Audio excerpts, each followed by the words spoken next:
இன்றைக்கு ஒரு புதிய தொடர் பேச இருக்கின்றோம். இந்த தொடரானது அவ்வப்போது செய்திகளின் இடையிலலாம் நிறைய காரியத்தை குறித்து இதெல்லாம் நிறைய பேசியிருக்கிறோம். இது கண்டினியூவாக நம்ம எடுத்தது கிடையாது. சேலம் சர்ச்சிலையும் இதை பேசுனது இல்லை, கண்டினியூவாக தொடர்ச்சியாக இதை பேசுனது இல்லை. அங்கங்கே அவ்வப்போது சில செய்திகள் இடையிலலாம் பேச ஆரம்பித்தோம். இன்னும் சொல்லப்போனால் இந்த நீதிமான்களை பற்றி பேச ஆரம்பிக்கும் போதெல்லாம் கொஞ்சம் டச் பண்ணணும் அந்த சப்ஜெக்டை. இன்னும் சொல்லப்போனால் என்னை மாற்றின ஒரு முதல் சத்தியம் என்று இருக்கும் என்றால், இப்போ நான் சொல்ல போகிற இன்னையிலேருந்து போதிக்க போகிற அந்த சத்தியம்தான் என்னுடைய வாழ்விலே ஒரு மிகப்பெரிய ஒரு தாக்கத்தை உண்டு பண்ணின ஒரு சத்தியம். அதுதான் இன்றைக்கு உங்கள் மத்தியிலையும் பேச போகின்றோம். என்ன கொடுக்குறது ஜெர்மனி இருக்கும்போது கர்த்தர் இதை நானும் வேறு ஏதாவது ஆண்டவர் வேறு ஏதாவது கொடுக்குறீங்களா அப்படின்னு உட்காந்து ஜெர்மனி இருக்கும்போது திரும்ப திரும்ப எந்த பக்கம் சுற்றினாலும் கர்த்தர் இந்த பக்கம்தான் வந்தார். இல்லைப்பா இதை தான் நீ கொடுக்கணும் என்று உள்ளத்தில் ஆணித்தரமாக ஏவுதலை கொடுத்தபடினால் இந்த தொடரை இன்றையிலேருந்து நம்ம ஆரம்பிக்க போகின்றோம். இந்த தொடர் என்று சொன்ன உடனே நீங்கள் பயப்படக்கூடாது. நீங்கள் இதையே நம்ம ஒரே காரியத்தை சொல்கிறது கிடையாது. ஒரு தொடர் என்று சொன்னாலும் அதில் ஒவ்வொரு வாரமும் வரும்போதெல்லாம் ஒரு புதிய ஒரு சப்டைட்டிலுக்குள்ளே தான் நம்ம போக ஆரம்பிப்போம். சும்மா ஒரே இடத்துல ஒரே தலைப்புன்றதெல்லாம் அதுக்குள்ளேயே போயிட்டுருக்கிறது கிடையாது. அப்படி வாரம் வரும்போது ஒவ்வொரு டாப்பிக்கில் உள்ளே போவோம். சில பேர் நம்ம ஸ்டார்ட் பண்ணுற அந்த காரியம் மற்றும் மக்களுடைய மனசில் இருக்கிறதுனால அவங்க என்ன பண்ண வாரம் இதே தானா அப்படின்ற ஒரு கேள்வி எழும்புகின்றது. அதாவது தலைப்பு ஒன்று, அதிலிருந்து பிரிகின்ற பிரிவு பல விதங்களில் நாம் பிரிந்து சென்று ஒவ்வொரு லைனாக நம்ம பார்க்க ஆரம்பிப்போம். முதலாவதாக நம்ம இதற்கு ஆரம்பமாக பழைய ஏற்பாட்டிலே சங்கீதம் 72:17 வசனத்தை மையமாக வைத்து பார்க்க போகின்றோம். ஸ்டார்ட் பண்ணுறது பழைய ஏற்பாடு, ஆனால் ஃபுல்லாக நம்ம புதிய ஏற்பாட்டில் தான் இருப்போம். அதனால் பழைய ஏற்பாட்டை கொஞ்சம் டச் பண்ணிட்டு நம்ம அதிகமாக இருக்க போகிறது புதிய ஏற்பாட்டில் இருக்க போகின்றோம். பழைய ஏற்பாட்டு காலத்திலேயே ஒரு மிகப்பெரிய ஒரு வெளிப்பாட்டை சங்கீதக்காரன் கொடுக்கிறதை நாம் வேதத்தில் பார்க்கின்றோம். 17ஆம் வசனத்தை நம்ம எல்லாரும் சேர்ந்து படிப்போம். அவருடைய நாமம் என்றென்றைக்கும் இருக்கும், சூரியன் உள்ள மட்டும் அவருடைய நாமம் சந்தான பரம்பரையாய் நிலைக்கும். மனுஷர் அவருக்குள் ஆசீர்வதிக்கப்படுவார்கள், எல்லா ஜாதிகளும் அவரை பாக்கியமுடையவர் என்று வாழ்த்துவார்கள். இதில் இருக்கின்ற ஒரு லைனை மட்டும்தான் நம்ம என்ன பண்ண போகிறோம்னா எடுத்து புதிய ஏற்பாட்டிலேருந்து நிறைய காரியங்களை பேச போகின்றோம். அதாவது மனுஷர் அவருக்குள் ஆசீர்வதிக்கப்படுவார்கள். எல்லாரும் சொல்லுங்கள், மனுஷர் அவருக்குள் கிறிஸ்துவுக்குள் ஆசீர்வதிக்கப்படுவார்கள். ஆமென். பழைய ஏற்பாட்டு காலத்திலேயே தீர்க்கதரிசி மிகப்பெரிய ஒரு தீர்க்கமாக எழுதுகிற ஒரு காரியம், முழு உலகத்தின் ஆசீர்வாதம் எப்படி வருகிறது என்பதை பற்றி பேசும்போது என்ன சொல்கிறாருன்னா, எல்லாரும், அதாவது மனுஷர் அவருக்குள் ஆசீர்வதிக்கப்படுவார்கள். அப்போ நம்முடைய ஆசீர்வாதத்தின் பிறப்பிடம், ஆசீர்வாதத்தின் உறைவிடம் என்ன என்பதை பற்றி நம்ம பார்க்க போகின்றோம். இன்னும் சொல்ல போனால் கிறிஸ்துவுக்குள் என்று சொல்லக்கூடிய ஒரு வார்த்தையை பயன்படுத்தி தான் நம்ம தொடர்ச்சியாக நம்ம பார்க்க போகின்றோம். நம்ம எல்லாருக்கும் தெரிந்த ஒரு பாடல் இருக்குது, கிறிஸ்துவுக்குள் வாழும் எனக்கு எப்போதும் வெற்றி உண்டு. போன வாரமாக முந்தின வாரமாக பாடினாங்கன்னு நினைக்கிறேன். கிறிஸ்துவுக்குள் வாழும் எனக்கு எப்போதும் வெற்றி உண்டு. பாருங்கள், எவ்வளோ பெரிய ஒரு வெளிப்பாடு பெற்று அந்த பாட்டெல்லாம் பாடியிருக்கிறாரு. ஒரு காலகட்டத்தில் அந்த பாட்டு பயங்கர ஒரு ஹிட்டாக எல்லா சபைகளிலுமே பாடப்பட்ட ஒரு பாடலாக இருந்தது. நம்ம வெறும் பாடலாகவே நம்ம பாடிட்டு போயிடுறோம், அதில் இருக்கின்ற ஆழ்ந்த அர்த்தங்கள் நமக்கு தெரியாமல் போகின்றது. இப்போ விசுவாசிகளைப் போல இன்றைக்கி கர்த்தராகிய இயேசு கிறிஸ்துவை சொந்த இரட்சகராக ஏற்றுக்கொண்ட நம்மை போல இந்த உலகத்தில் வேறு எவருமே இருக்க முடியாது. அந்தளவுக்கு பாக்கியம் பெற்றவர்கள், அந்த அளவுக்கு நம் சுலாக்கியம் பெற்றவர்கள். ஏனென்றால் தேவன் நமக்காக ஏற்படுத்தி இருக்கின்ற மீட்பு மிகப்பெரிய ஒரு அற்புதமான ஒன்று. சாதாரணமாக நம்மளை மீட்கலை, நல்லா புரிஞ்சுக்கணும். நம்மளுடைய ரட்சிப்பு சாதாரணமானதல்ல, நீங்கள் வந்தது சாதாரணமானதல்ல. இன்றைக்கு விசுவாசிகளிடம் இருக்கின்ற ஒரு பெரிய ஒரு குறை என்னவென்று சொன்னால், தேவன் அவர்களை அற்புதமான விதத்தில் மீட்டிருந்தும் அவர்களை ரட்சித்திருந்தும் அவங்களுக்காக கர்த்தர் என்ன செய்திருக்கிறார், எவ்வளவு ஏற்படுத்தி வைத்திருக்கிறார் என்கின்ற காரியம் நம்ம அறியாமல் இருப்பது தான் ஒரு மிகப்பெரிய ஒரு குறையாக காணப்படுகின்றது. தேவன் அவருடைய பிள்ளைகளுக்கு கொடுக்கப்பட்ட ஸ்லாக்கியங்கள் என்ன, கல்வாரி சிலுவையின் மூலமாக மீட்பின் மூலமாக நமக்கு நடந்த மாற்றங்கள் என்ன, மீட்பின் மூலமாக நமக்கு கிடைத்த பாக்கியங்கள் என்ன, மீட்பின் மூலமாக நமக்கு கிடைத்த உரிமைகள் என்ன, இவைகள் எல்லாமே நம்ம சொல்ல போனோம்னா கிறிஸ்துவுக்குள் நாம் யார் என்கின்ற ஒரு அறிவு இல்லாமல் இருப்பது தான் ஒரு பெரிய ஒரு குறைபாடாக இருக்கின்றது. அப்போ அந்த குறையை நம்ம என்ன பண்ண போகிறோம், இந்தியிலேருந்து வரக்கூடிய நாட்களில் நீக்கப் போகின்றோம். நாம் யார்? எல்லோரும் சொல்லுங்கள், நாம் யார்? பக்கத்தில் சொல்லுங்கள், நாம் யார்?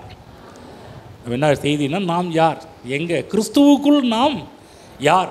ஒரு காரியம் மட்டும் இல்லை, பல விஷயங்கள் இருக்குது. ஒவ்வொன்றாக நாம் பார்க்க போகின்றோம். கிறிஸ்துவுக்குள் நாம் யாராக இருக்கின்றோம். இவ்வளோ பெரிய மீட்பை நாம் பெற்றிருந்தோம். கொஞ்சம் யோசிச்சு பாருங்கள். அந்த உலகத்தையே சராசரத்தையே உண்டாக்கின தேவன் நம்மை மீட்பதற்காக இந்த உலகத்தில் மிகப்பெரிய ஒரு காரியத்தெல்லாம் பண்ணினாரே. இன்றைக்காவது அதெல்லாம் யோசித்து பார்த்துருக்கிறீர்களா? தேவனாகிய கிறிஸ்து இந்த உலகத்தில் மனிதனாக மனித சாயலாக இந்த உலகத்தில் உருவாகி நமக்காக கல்வாரி சிலுவையிலே மிகப்பெரிய ஒரு மீட்பை உண்டு பண்ணினாரே. அதில் இருக்கின்ற காரியங்கள் இன்றைக்கு மக்கள் பெற்றுக்கொள்ளாமல் வாழ்கிறதான் இன்றைக்கி சபைக்கு இருக்கின்ற ஒரு பெரிய ஒரு துரதிருஷ்டமான ஒரு காரியம்.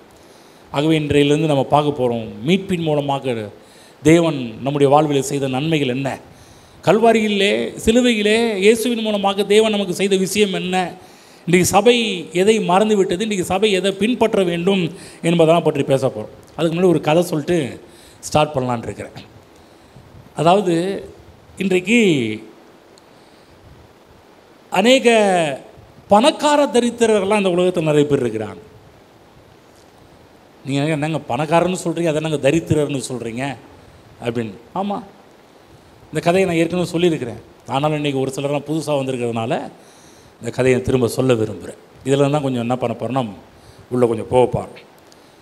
வெகு காலத்திற்கு முன்பாக நம்முடைய இந்திய தேசமானது பார்த்திங்கன்னா ரொம்ப ஒரு பற்றாக்குறை உள்ள ஒரு தேசமாக இருந்தது. நம்முடைய தேசத்தில் பார்த்திங்கன்னா எல்லாருமே எல்லா நாடுகளும் நம்முடைய நாட்டை சொல்லும் போதெல்லாம் இது ஏழை நாடுன்னு சொல்லுவாங்க. நான் கர்த்தராக இயேசு கிறிஸ்து ஏற்றுக்கொண்ட சின்ன வயசுலாம் பார்த்திங்கன்னா அதிகமாக பேசப்பட்ட ஒரு வார்த்தை இந்தியா என்று சொல்லக்கூடியது ஒரு ஏழை நாடு என்றெல்லாம் சொல்லுவாங்க. எவ்வளோ பஞ்சம், எவ்வளோ பசி, எவ்வளோ பட்டினி, எவ்வளோ பற்றாக்குறை, இதெல்லாம் நம்முடைய நாட்களில் நம்ம கேள்விப்பட்ட ஒன்று தான். எல்லாருமே நம்ம வயசானவங்கள்லாம் ஒரு 60க்கு மேலே இருக்கிற எல்லாருமே பார்த்திங்கன்னா ஓரளவுக்கு இவைகள் எல்லாவற்றையுமே நன்றாக தெரிந்து வைத்திருப்பார்கள். அதனால் உடனே நீங்கள் கேட்குறது, உங்களுக்கு 60 பாஸ் பண்ணி கேட்கக்கூடாது. 60 வயசுக்கு மேற்பட்ட எல்லாருக்கும் தெரியும் அவங்க இப்போ காலகட்டத்தில் எவ்வளவு கஷ்டத்தை பிரச்சனை அனுபவிச்சாங்கன்னு சொல்லிட்டு. இப்படி தான் பாருங்கள், அந்த நாட்களில் ஒரு சில குடும்பங்கள்லாம் பார்த்திங்கன்னா அயல் நாடுகளெல்லாம் வேலை செய்வாங்க. இப்படி இங்கிலாந்து தேசத்தில் ஒரு குடும்பம், அவங்க பார்த்திங்கன்னா அவங்க ரிலேஷன் இந்தியாவுக்கு வந்திருக்கிறாங்க. இந்தியாவை பார்த்துட்டு போகும்போது அவங்க சொந்தக்கார பையன் இங்கேருந்து கஷ்டப்படுறதுக்கு நீ பேசாமல் இங்கிலாந்து வந்துருப்பா, நான் உன்னை பார்த்துக்கிறேன், அங்கே உனக்கு வேலை வாங்கி தரேன், உன்னை நல்லா வச்சுக்கோன்னு சொல்லி அவனுடைய குடும்பத்தில் அவங்க மாமா சொல்லிட்டு போகிறாரு பாருங்க. இந்த பையனும் அவங்க அம்மா ஒரு ஆசை வந்துச்சு, பரவாயில்ல இங்கிலாந்துக்கு போகலாம், அங்கே போய் நல்லா என் பையன் நல்லா இருப்பான், இன்றைக்கி ஃபாரின் போகணுன்னாலே எல்லாருக்குமே ஒரு ஆசை தான். எப்படியாவது ஃபாரினில் போய் பிள்ளைங்க செட்டில் ஆகிட்டா ரொம்ப நல்லா இருக்குன்றது எல்லாருக்கும் ஒரு ஆசை தான். அதே போல் இவங்க அம்மாவும் அந்த காலகட்டத்தில் ரொம்ப கஷ்டமான ஒரு காலகட்டங்கள். அதிகமாக பார்த்திங்கன்னா இந்த ஃப்ளைட்டு குறைவான காலகட்டங்கள், எல்லோரும் அதிகமாக பிரயாணம் செய்தது அந்த காலகட்டத்தில் கப்பல் வழி மார்க்கமாக தான் அதிக பிரயாணங்களை இந்த நாட்களில் மேற்கொண்டார்கள். இன்றைக்கும் பல இடங்களில் கப்பல் வழி மார்க்கமாக தான் பல இடங்களில் போயிட்டுருக்கிறாங்க. இந்த அம்மா என்ன பண்ணாங்கன்னா, சரி இங்கிலாந்துக்கு போகணுமே, ஃபாரின் போகணுமே, இன்றைக்கி இருக்கிற டிக்கெட் விலை வேறு, அன்றைக்கி இருக்கிற டிக்கெட் விலைலாம் வேறு. ஒரு ஃபாரினுக்கு இங்கேருந்து மலேசியா, சிங்கப்பூர் போகணுன்னாலே கிட்டத்தட்ட இந்த சீசன் டிக்கெட் வரும்போது அப்போ மட்டும்தான் விலை குறைவு. ஆனால் மற்ற நேரத்திலலாம் ஒரு 20,000-30,000 இருந்தால் தான் பக்கத்தில் இருக்கிற நம்ம மலேசியா, சிங்கப்பூர்லாம், இலங்கையெல்லாம் போயிட்டு வர முடியும். அந்த காலகட்டத்தில் இங்கிலாந்து போகணுன்னா ரொம்ப தூரம், கப்பல் மார்க்கம். இன்றைக்கி ஃப்ளைட்டில் போகணுன்னா கூட இன்றைக்கி 2 மணி நேரம் 3 மணி நேரத்துக்குள்ளே நம்ம இங்கே பக்கத்தில் இருக்கிற ஊருக்கெல்லாம் போயிடலாம். சிங்கப்பூர், மலேசியா, ஸ்ரீலங்காலாம் ஒரு 3 ஹவர்ஸில் உள்ளே போயிடலாம் ஃப்ளைட் இருக்கிறதுனால. ஆனால் கப்பல் மார்க்கமாக போவது என்பது கிட்டத்தட்ட உடனே போக முடியாது. ஃப்ளைட்டு வேகத்தில் போயிடும், கப்பல் போகிறது கொஞ்சம் ஒரு 3 வாரம் 4 வாரம், சில கப்பல்லாம் 1 மாதம் கூட ஆகும் போவதுக்கு. இவங்க இங்கேருந்து கிளம்பி போகணுன்னா 1 மாதம். இந்த அம்மா பார்த்தாங்க, கப்பல் டிக்கெட்டு பெரிய டிக்கெட்டு அந்த காலகட்டத்தில். அவங்க என்ன பண்ணாங்கன்னா சில லேண்டெல்லாம் விற்று இந்த பையனுக்கு டிக்கெட்லாம் எடுத்து எல்லாத்தையும் அவரும் அங்கே லெட்ரு போட்டு விசாலாம் அனுப்பிட்டார். இவங்க லெட்ரு எடுத்து மற்ற காரியம்லாம் பாஸ்போர்ட்டு மற்ற காரியத்தில் எடுத்து பல பிரயாசங்கள் பட்டு இவங்க டிக்கெட்லாம் எடுத்துட்டாங்க. பல ஆயிரங்கள், அன்றைக்கெல்லாம் ஆயிரங்கள்னு சொன்னாலே பெரிய அமௌண்ட்டு. பல ஆயிரக்கணக்கான ரூபா கொடுத்து டிக்கெட்லாம் எடுத்துட்டாங்க. டிக்கெட் எடுத்துகிட்டு அம்மா சொல்கிறாங்க, தம்பி கப்பலில் பிரயாணம் பண்ணுறவங்களாம் ரொம்ப பெரிய பெரிய பணக்காரங்கப்பா, பாரு அம்மா உனக்காக சாப்பாடெலாம் சமைச்சி கொடுக்குறேன், இதை எடுத்துகிட்டு போ, உனக்கு முறுக்கு சீடை அது இது ஸ்நாக்ஸ்லாம் கொடுக்குற, சாப்பிட்டு போ. அங்கே போய் கப்பலில் பிரயாணம் பண்ணும்போது வீண் செலவெல்லாம் பண்ணிடாதப்பா, அங்கெல்லாம் பெரிய பெரிய பணக்காரங்களாம் உங்களோட கப்பலில் வருவாங்க, நீ பாட்டுக்கா அங்கே போய் கண்டது கிடையாது வாங்கிட்டு இருக்கிற காசெல்லாம் காலி ஆக்கிடாதப்பா, இருக்கிற இதை வச்சுட்டு நீ அங்கே போய் வாழ்கிறதுக்குரிய காரியத்தை பாரு, உனக்காக நான் சாப்பாடெலாம் ரெடி பண்ணேன்னு சொல்லி இவங்க நம்ம தான் ஊருக்கு பிரயாணமானாலே என்னென்ன சாப்பாடெலாம் பண்ணுவோம், கெட்டு போக ரொம்ப நாள் கெட்டு போகக்கூடாதுன்னா எதோ அதிகமாக பண்ணுவீங்க. முதல் நாள் லெமன் சோறு, முதல் நாள் தக்காளி சோறு, ரெண்டாவது நாள் லெமன் சோறு, மூணாவது நாள் புளி சாப்பாடு, அப்புறம் சப்பாத்தி. எந்த அளவுக்குலாம் பொருட்கள் கெட்டு போகக்கூடாதோ அதிகபட்சம் எவ்வளோ நாள் தாங்கும், அதிகபட்சம் ஒரு 5 நாள் தாங்க. நம்ம கட்டி கொடுத்த சாப்பாடு வரும் 5 நாள் தாங்குங்களா? அப்புறம் அந்த அம்மா முறுக்கு சீடை அதிரசம் அது இதெல்லாம் பேக் பண்ணி ஒரு மாதத்துக்குரிய இதெல்லாம் பண்ணி கொடுக்குறாங்க. இவரும் போகிறாரு கப்பலில் பிரயாணம் பண்ணும்போது அவருக்குள்ளே ஒரு எண்ணம்லாம் பார்த்திங்கன்னா, பெரிய பெரிய பணக்காரங்க இருக்கிறாங்க, வந்து பெரிய பெரிய பணக்காரங்க 3 வேளையும் போகிறாங்க, நல்லா மூக்கு பிடிக்க சாப்பிட்டு வராங்க. இவருக்கா அவங்களாம் பெரிய பணக்காரங்க, நம்மலாம் பாருங்கள் நம்ம ஏழை குடும்பத்துலேருந்து எங்கள் அம்மா வந்து லேண்டெல்லாம் விற்று தான் என்னை வந்து டிக்கெட் எடுத்து கொடுத்துருக்குறாங்கன்னு சொல்லி ரொம்ப கஷ்டப்பட்டு தான் பாருங்கள் ஒவ்வொரு நாளாக ரூம்குள்ளே போய் உட்காந்துக்கிட்டு அவங்க அம்மா கொடுத்த கட்டு சாதங்கள்லாம் சாப்பிட்டுக்கிட்டு, அது கட்டு சாதமும் தீர்ந்த பிற்பாடு அப்புறம் சப்பாத்தி, அப்புறம் அது தீர்ந்த பிற்பாடு முறுக்கு சீடை அதெல்லாம் சாப்பிட்டு கடைசியில் பார்த்திங்கன்னா ஒரு 15 நாளுக்குள்ளேயே கொண்டு போன சாப்பாடெல்லாம் காலி ஆகிடுச்சு. அப்புறமேட்டுக்கு பார்த்திங்கன்னா இவங்க டெய்லியும் போய் தண்ணி குடிச்சிட்டு வந்து கடைசியில் இந்த துறைமுகத்தில் இங்கிலாந்து துறைமுகத்தில் இறங்கும்போது அவருடைய மாமா துறைமுகத்தில் வந்து அவர் ரிசீவ் பண்ண வராரு. பார்த்திங்கன்னா ஆள் பார்த்து நல்லா இருந்தாலும் இப்படி மெலிந்து போய் இறங்கி கீழே போகிறார். இவருக்கு ரொம்ப ஷாக் ஆகிடுச்சு. என்னப்பா உன்னை அங்கே பார்க்கும்போது நல்லா சூப்பராக இருந்தியே, என்னாச்சு? அதை ஏமாமா கேட்குறீங்க? கப்பலில் வர எல்லோரும் பெரிய பெரிய பணக்காரங்க, அவங்க 3 வேளையும் மூக்கு பிடிக்க சாப்பிட்டாங்க, நான் என்ன பண்ணுறது? பாருங்கள், உங்கள் அத்தை எனக்காக ரெடி பண்ண சாப்பாடு, எங்கள் அம்மா ரெடி பண்ண சாப்பாடு, இந்த சீடை அது இது இதை வச்சே சாப்பிட்டு 15 நாள் ஓட்டிட்டேன். கடைசியில் சாப்பிட்றது ஒன்றும் இல்லை, டெய்லி தண்ணி குடிச்சு இப்படியே உயிர் போச்சு, உயிர் அப்படியே இறங்கிருச்சு அப்படின்னு நான் பாருங்க. அப்போ தான் அவங்க மாமா சொல்கிறாரு, என்னடா இப்படி இருக்கிற, முதல்ல ஒரு டிக்கெட் எங்கன்னு கேட்டாராம் பாருங்கள். எங்கள் அம்மா சொன்னாங்க, டிக்கெட்டை பத்திரமா வச்சுக்கப்பா, டிக்கெட்டு காணா போச்சுன்னா கடலில் தூக்கி போட்டுருவாங்க, அதில் கேர்ஃபுல்லாக டிக்கெட் பத்திரமா வச்சுக்கணும்னு சொல்லி டிக்கெட் எடுத்து காமிச்சாரம் பாருங்கள். டிக்கெட்டுக்கு பின்னாடி கொஞ்சம் படித்து பாருப்பா அப்படின்னு ஆரம்பிப்பாருங்க. படித்து பார்த்த பிற்பாடும் தெரியுது, அந்த கப்பலில் 1 மாதத்துக்குரிய சாப்பாட்டுக்குரிய பில்லோடு தான் அந்த டிக்கெட்டே பதிவு பண்ணப்பட்டிருக்குது. புரிஞ்சுச்சிங்களா? புரிஞ்சிச்சு. நீங்கள் அமைதியாக உட்காந்துருக்கிறத பார்த்தா இன்னொரு டைம் இந்த கதையை சொல்லும் போல இருக்குது. அங்கே போய் டிக்கெட்டை படித்து பார்த்த பிற்பாடு இருந்துச்சு, ஆஹா சே, தெரிஞ்சிருந்தால் நாமளும் ஒரு ராஜபோக சாப்பாடை சாப்பிட்ருக்கலாமே, 3 வேளையும் மூக்கு பிடிக்கிறது சாப்பிட்ருக்கலாமே, வேணுன்ற டீ குடிச்சிருக்கலாமே, வேணுன்ற ஹார்லிக்ஸ் குடிச்சிருக்கலாமே, வேணுன்ற அங்கே கப்பலில் என்னென்னலாம் காஸ்ட்லியாக இருக்குதோ அதெல்லாம் சாப்பிட்ருக்கலாமே, தெரியாதெல்லாம் இப்படி போச்சே. ஆகவே தான் பாருங்கள், சபையில் இன்றைக்கிலேருந்து போதிக்க போகிறோம். வேதத்தில் கர்த்தர் நமக்காக ஏராளம் எழுதி வச்சுருக்கிறார். பரலோகம் போன பிற்பாடு நம்ம வந்து அங்கே இருக்கிற எல்லா காரியத்தை பார்த்து நம்ம வந்து ஆச்சரியப்படும் போது கர்த்தர் சொல்லுவார், ஏன்ப்பா இதெல்லாம் பூமியில் நீ அனுபவிச்சிருக்கலாம்ல, பூமியில் நீ அனுபவிப்பதற்காக நான் தேவனாய் கர்த்தர் உனக்காக இவ்வளோ காரியம் பண்ணி வச்சுருக்கிறேனே. அப்போ தான் சொல்லுவார், பைபிள் கொஞ்சம் படித்து பார்த்தியாப்பா, பைபிளை திருப்பி பார்த்தியாப்பா, வர சர்ச்சுக்கு போனியே, பாஸ்ட்டுங்க பிரசங்கம் பண்ணாங்களா, அதெல்லாம் கேட்டியா, எவ்வளோ நான் உனக்காக வாக்குத்தத்தங்களை கொடுத்துருக்குறேன், எவ்வளோ ஆசீர்வாதங்களை கொடுத்துருக்குறேன், இவெல்லாம் நீ எடுத்து அனுபவித்தாயா என்று கேட்டால் எவ்வளோ ஒரு ஷாக்காக இருக்கும் தெரியுங்களா? கொஞ்சம் யோசிச்சு பாருங்கள். 1 மாதம் டிக்கெட்டை கையில் வச்சுக்கிட்டு ஃப்ரீயாக சாப்பிட வேண்டிய சாப்பாடெலாம் இவன் வந்து அங்கேருந்து இப்போ அம்மா கட்டி கொடுத்த அந்த தக்காளி சோறு, புளி சோறு, லெமன் சோறு, சீடை இதை தின்னுட்டே காலத்தை ஓட்டிட்டு அங்கே போன பிற்பாடு டிக்கெட்டை பார்த்த பிற்பாடு தான் தெரியுது, ஐயோ இவ்வளோ மிஸ் பண்ணிட்டோமேப்பா. நல்ல நல்ல சாப்பாடுலாம் பெரிய பெரிய ஆட்கள்லாம் சாப்பிட்டாங்க, நான் அவங்களாம் பெரிய பெரிய ஆள் நினச்சி நம்மளை ஏதாவது போய் சாப்பிட்ற நம்மளை ஏதாவது திட்டி அனுப்பிட்டா என்ன பண்ணுறதுன்னு நினச்சிக்கிட்டு இருந்தால் கடத்தில் கதையே வேறு மாதிரி இருக்குதுன்னு சொல்லிட்டு. கவனமாக கேளுங்க தேவ பிள்ளைகளே, எவ்வளோ பெரிய ஒரு ஆளாக இருந்தாலும் கப்பலில் பிரயாணம் பண்ணும்போது ஒரு தரித்திரனை போல தான் பிரயாணம் பண்ணியிருக்கிறான். மற்ற எல்லாருமே நல்லா சாப்பிட்றாங்க, இவன் ஒரு தரித்திரம், ஒரு பிச்சைக்காரனை இப்போ ஒரு ஏழை, ரொம்ப ஒரு சாமானியனை போல தான் அங்கே எல்லா காரியத்தையுமே செய்திருக்கிறான். நாட்களை வீணாக கழித்து விட்டான். கவனமாக கேளுங்க, இன்றைக்கும் கிறிஸ்தவர்களாகி நாம் கூட இந்த உலகத்தில் நாம் அனுபவிப்பதற்காக தேவன் ஏராளமான காரியத்தை சகோதரித்து வைத்திருக்கிறார். மீட்பின் மூலமாக, கல்வாரியின் மூலமாக, சிலுவையின் மூலமாக இயேசு கிறிஸ்து ஏன் எதற்காக இந்த உலகத்திற்கு வந்தார், அவ்வளவு மீட்பிலே அவ்வளவு காரியத்தை நமக்காக ரெடி பண்ணி வச்சாரு. அதெல்லாம் நம்ம அனுபவிக்காமல் போனால் நம்மை விட ஒரு துரதிருஷ்டசாலிகளை பார்க்கவே முடியாது. ஆகவே தான் பாருங்கள், வேதத்தை ஏன் படிக்கணும், எதுக்காக ஜெபம் பண்ணணும், எதுக்காக சபைக்கு வரணும், எதுக்காக இப்படிப்பட்ட நேரத்தில் காலையில் வந்து உட்காரணும், இப்படிப்பட்ட காரியத்தெல்லாம் கேட்கணும்.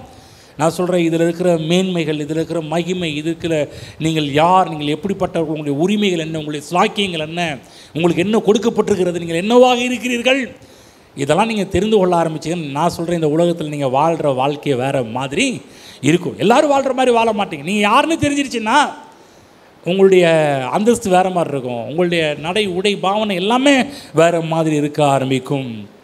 ஆமென். அதுதான் மீட்பின் மூலமாக நமக்கு கிடைத்திருக்கின்ற ஸ்லாக்கியங்கள், மகத்துவங்களை பற்றி தான் வேதம் கூறிக்கொண்டே இருக்கின்றது.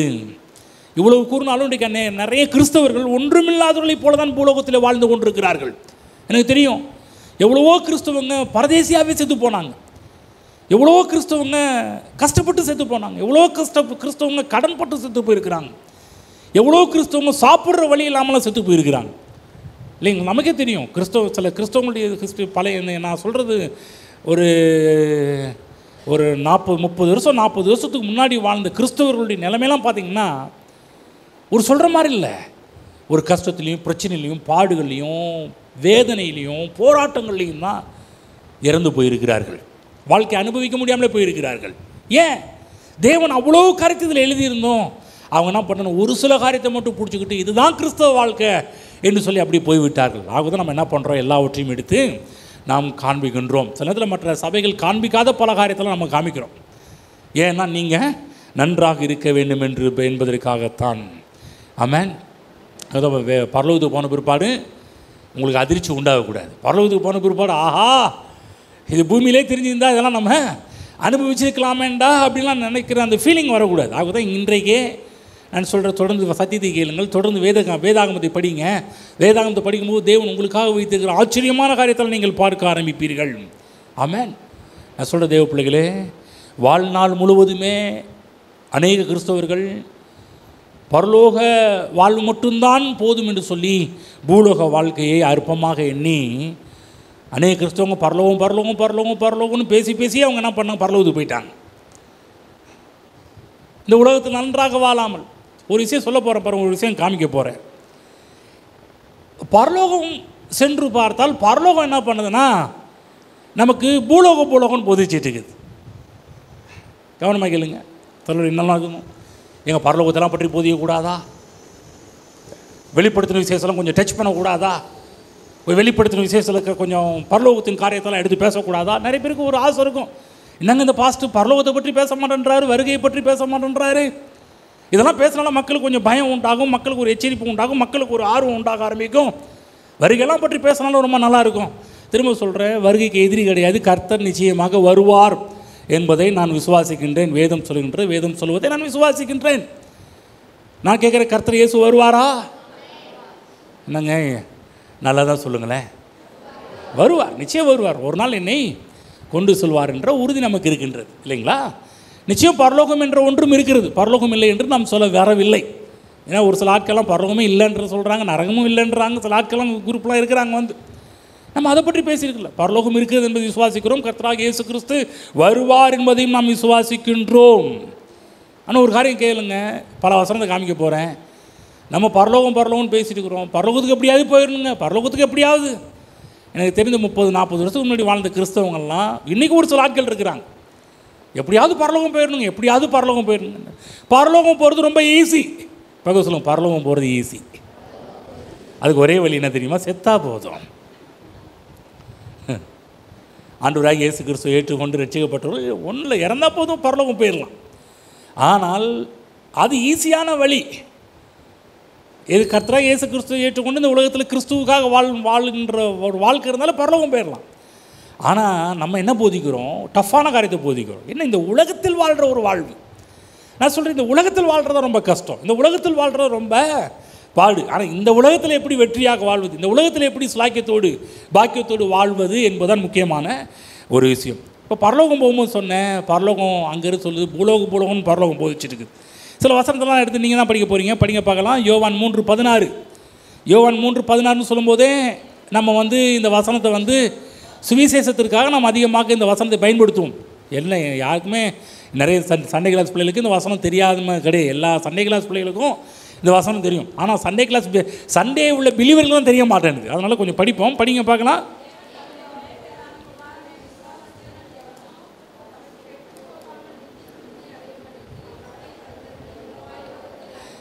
இவ்வளவாய் எங்கே அன்பு கூர்ந்தார்? உலகத்தில் அன்பு கூர்ந்தாரா பரலோகத்தில் அன்பு கூர்ந்தார்னு போட்டிருக்குதா? இவ்வளவாய் உலகத்தில் அன்பு கூர்ந்தார். தேவனுடைய அன்பு, தேவனுடைய பாசம் எல்லாமே உலகத்தில் இருக்குது. அதற்காக தான் பாருங்க, தன் குமாரனை அனுப்பி ஒரு கெட்டு போகாமல் நித்திய ஜீவன் அடைய முடிக்க அவரை தந்தரில் இவ்வளவாய் உலகத்தில் அன்பு கூர்ந்தார். இன்னொரு வசனம் படிங்க பார்க்கலாம். 1 தீமோத்தேயு 3:16 படிங்க பார்க்கலாம். 1 தீமோத்தேயு 3:16. நல்லா புரிஞ்சுங்க, ஒரு வசனம் மட்டும் இல்லை, பல வசனத்தை காமிக்க போகிறோம் பாருங்கள். அப்போ தான் நீங்கள் உங்களுடைய மைண்டு, உங்களுடைய தாட்டு படிங்க. அன்றியும்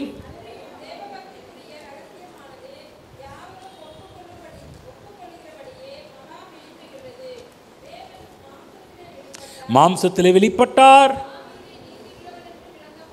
விளங்கப்பட்டார், காணப்பட்டார், புறஜாதிகளிடத்தில் பிரசங்கிக்கப்பட்டார், உலகத்திலே விசுவாசிக்கப்பட்டார், மகிமையிலே ஏறெடுத்துக் கொள்ளப்பட்டார். அப்போ உலகம் திரும்பவும் உலகம் என்ட்ராகுது, திரும்ப உலகம் ரிப்பீட் ஆகுது. உலகத்தில் மாம்சத்தில் வெளிப்பட்டார், உலகத்திலே விசுவாசிக்கப்பட்டார். ஆமென். பாருங்க, உலகத்திலே உளவாய் அன்பு கூர்ந்தார், உலகத்தாரால் விசுவாசிக்கப்படுகின்றார். அது மட்டும் இல்லை, மார்க் 16:15 போங்க, படிங்க பார்க்கலாம். யாரோ ஒருத்தங்க மார்க் 16:15. இந்த உலகத்திலே கர்த்தராகிய இயேசு கிறிஸ்து வாழ்ந்தார், இந்த உலகத்தின் மக்களுக்காக சிலுவையிலே கர்த்தராகிய இயேசு கிறிஸ்து பாடுபட்டு மரித்தார். இங்கே கவனிங்க என்ன சொல்கிறாரு. பின்னும் அவர் அவர்கள் நோக்கி என்ன சொல்கிறாருன்னா, நீங்கள் பரலோகத்துக்கு உடனே வந்துருங்கப்பா அப்படி சொல்லலை. பரலோகத்துக்கு ரெடி பண்ணணும். பரலோகத்துக்கு ரெடி பண்ண முன்னாடி முதல்ல அவருடைய தாட்டெல்லாம் என்னன்னா, நீங்கள் படிங்க பார்க்கலாம். உலகம் எங்கும் போய் அவருடைய தாட் என்ன? உலகம் எங்கும் போங்க. படிங்க. உலகம் எங்கும் போய் சர்வ சிருஷ்டிக்கும் சுவிசேஷத்தை பிரசங்கியுங்கள். பாருங்க, பரலோகம் என்ன சொல்லுது? எப்பா உலகத்தில் இவ்வளவாய் உலகத்தில் அன்பு கூர்ந்தார், உலகத்தாரால் விசுவாசிக்கப்பட்டார். நீ என்ன பண்ணு? உலகம் எங்கும் போய் சர்வ சிருஷ்டிக்கும் சுவிசேஷத்தை பிரசங்கியுங்கள். ஆமென். அது மட்டும் இல்லை, இந்த உலகத்தில் நாம் வெற்றிகரமாக வாழ்வதற்காக தான் இந்த புஸ்தகம் கொடுக்கப்பட்டது. இந்த புஸ்தகம் ஏன் கொடுக்கப்பட்டது தெரியுங்களா? கவனிங்க, இந்த புஸ்தகம் ஏன் கொடுக்கப்பட்டது? அதாவது பரலோகத்தில் இந்த புஸ்தகம் இருக்கும், பரலோகத்தில் படிக்க முடியாது. ஆனால் இந்த புஸ்தகம் பூலோகத்திற்காக கொடுக்கப்பட்டது. ஏன் பூலோகத்திற்காக கொடுக்கப்பட்டது என்றால், இந்த பூமியிலே நாம் வெற்றிகரமாக இந்த பூமியில் வாழ வேண்டும் என்பதற்காக தான் இந்த வேதமே கொடுக்கப்பட்டிருக்கிறது. ஆமென். வெற்றிகரமாக வாழ்ந்து எப்படி பரலோகம் போகிறது? நம்ம என்ன பண்ணுறோம்? இந்த பரலோகம் போகிறது என்பதை மட்டும்தான் நம்முடைய மனதில் ரொம்ப ஸ்ட்ராங்காக பிடிச்சிருக்கிறோம். ஆனால் இந்த உலகம் என்ற ஒன்று இருக்குது, இந்த பூமி என்ற ஒன்று இருக்கிறது. இந்த உலகத்தில் நாம் எப்படி வெற்றியாக வாழ்வது என்பது தான் முக்கியமான ஒரு காரியம். இன்னொரு வசனம் படிங்க பார்க்கலாம். 1 யோவான் 4:4 படிங்க பார்க்கலாம். வேத புத்தகம் படிச்சிங்கன்னா நிறைய சொல்லிகிட்டே போகலாம் பாருங்கள். முக்கியமான ஒரு சில வசனத்தை மட்டும் காமிக்கிறேன்.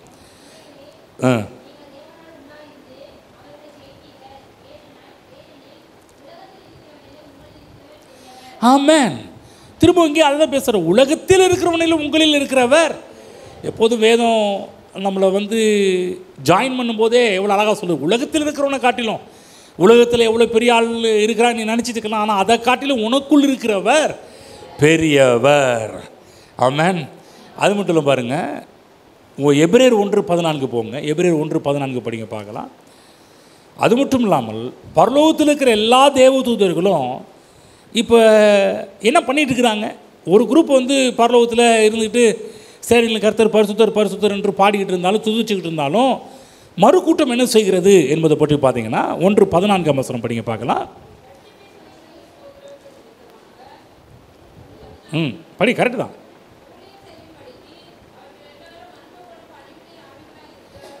அவர்கள் எல்லாரும் அனுப்பப்படும் பணிவிடை ஆவிகளாக இருக்கிறார்கள் அல்லவா?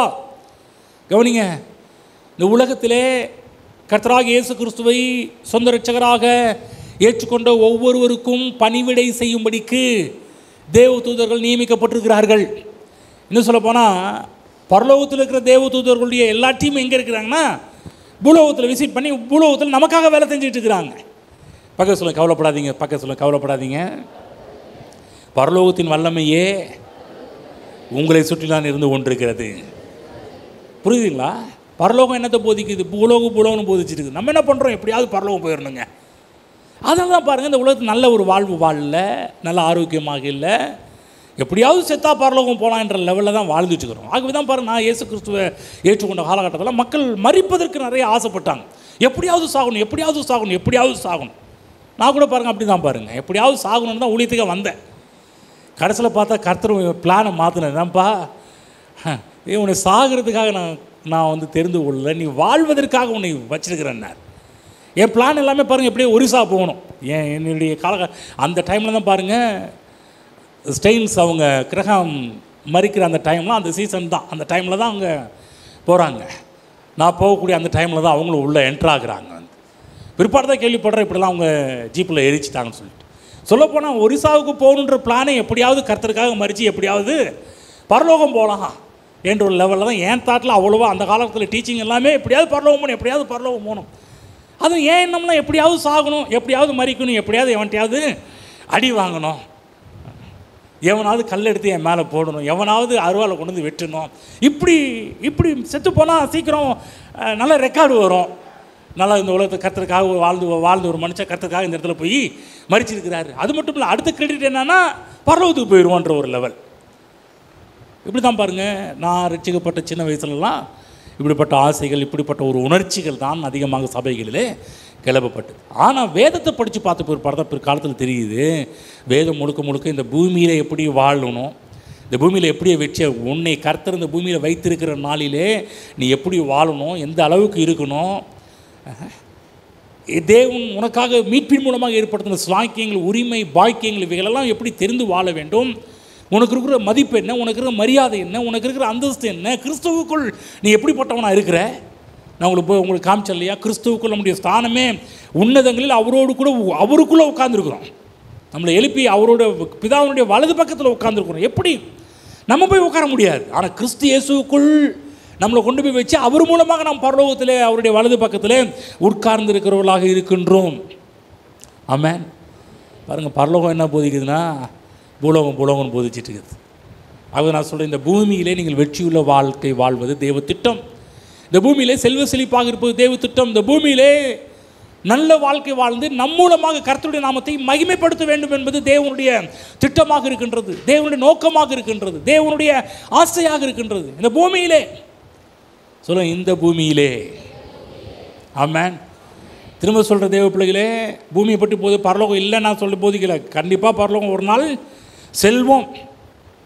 ஆனால் ஒன்று தெரியுங்களா, வேத புத்தகம் முழுவதும் நான் படித்து ஆராய்ச்சி பண்ணும்போது தியானிக்கும் போதெல்லாம் பார்த்தீங்கன்னா, அதாவது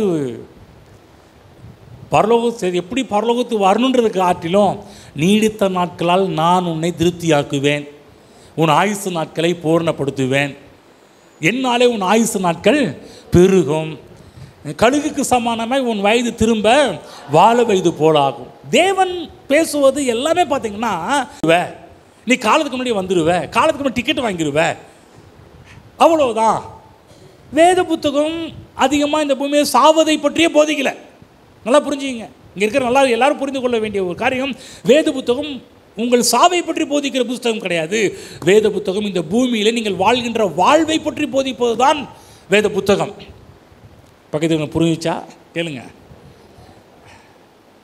சொல்லுங்கள். நீங்கள் வாழணும், நீங்கள் இருக்கணும், நீங்கள் பார்க்கணும், நீங்கள் அடைய வேண்டும். புரிஞ்சுச்சிங்களா? எல்லாரும் சொல்ல, நீடித்த நாட்களால் கர்த்தரனை திருப்தியாக்குகிறவர், ஜீவனுள்ள நாளெல்லாம் எருசலேமின் வாழ்வை பார்ப்போம். ஆமென்.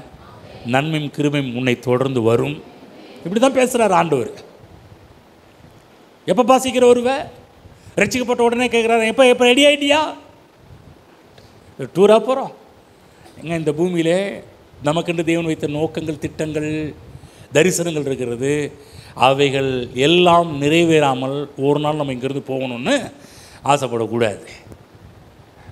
சொல்ல பக்கத்தில் நான் இருப்பேங்க, நீங்கள் பார்ப்பீங்க. நீங்களும் சொல்லுங்கள், நான் பக்கத்தில் இப்போ என்னை பக்கத்தில் பாருங்கள், பார்க்கலாம். நான் இருப்பேன்.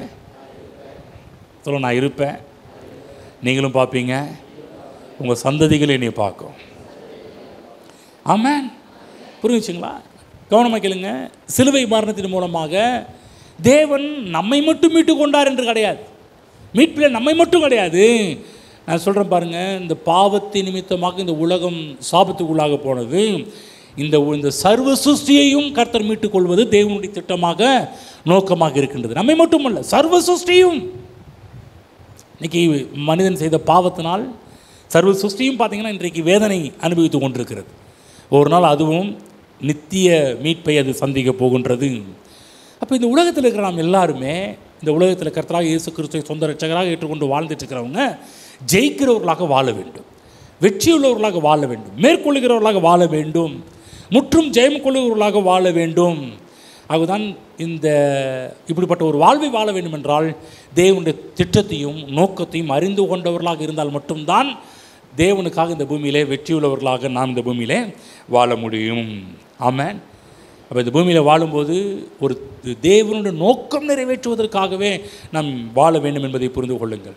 அப்போ கிறிஸ்துவுக்குள் நாம் யார் என்கின்ற சத்தியத்தை, அதனுடைய சாராம்சத்தை அப்போஸ்தலனாகிய பவுல் வேத புத்தகம் முழுவதும்னா அவர் எழுதின எல்லா நிருபங்களிலுமே அதிகமாக ஒரு வலியுறுத்தின ஒரு காரியம் என்னவென்றால் கிறிஸ்துவுக்குள் என்ற ஒரு சப்ஜெக்ட் தான்.